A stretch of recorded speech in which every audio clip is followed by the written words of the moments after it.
श्रीपुर जनकपुर में हटिया रे हटिया लागे लै पान के दुकान हे श्रीपुर जनकपुर में हटिया रे हटिया लागे लै पान के दुकान हे से हो पाना खाए थे ना सबक भैया रंग लेल बाती सो मुखदा आता हे से हो पाना खाएला ना सबक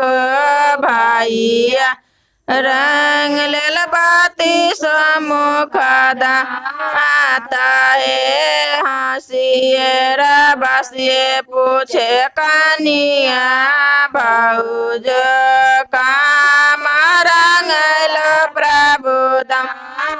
ताहे हंसिए बसिए पूछे कनिया भौज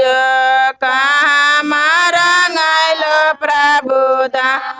आता है तोहर नैहर के धानी मेरा ससुरारिया सारी सरोज रंग लखदा आता है तोहर नैहर के धानी मेरा ससुरारिया सारी सरोज रंग लखदा ताहे हमें न पतिएब प्रभु तोर मीठी बोलिया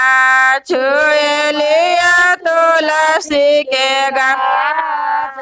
हे हमें न पतिएब प्रभु तोर मीठी बोलिया छुए लिया तुलसी के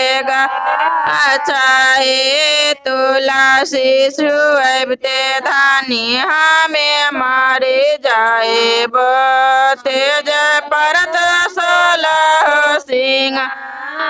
रहे 16 सिंह रहे प्रभु से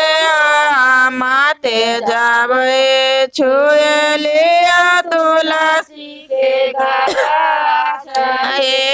के कारा से हंसला प्रभु के कारा से बजाला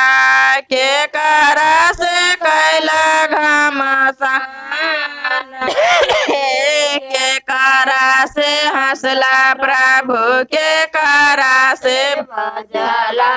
के कारा से कैला घमासा साई रे से हंसली रानी सरोजानी से बजली सारा बेस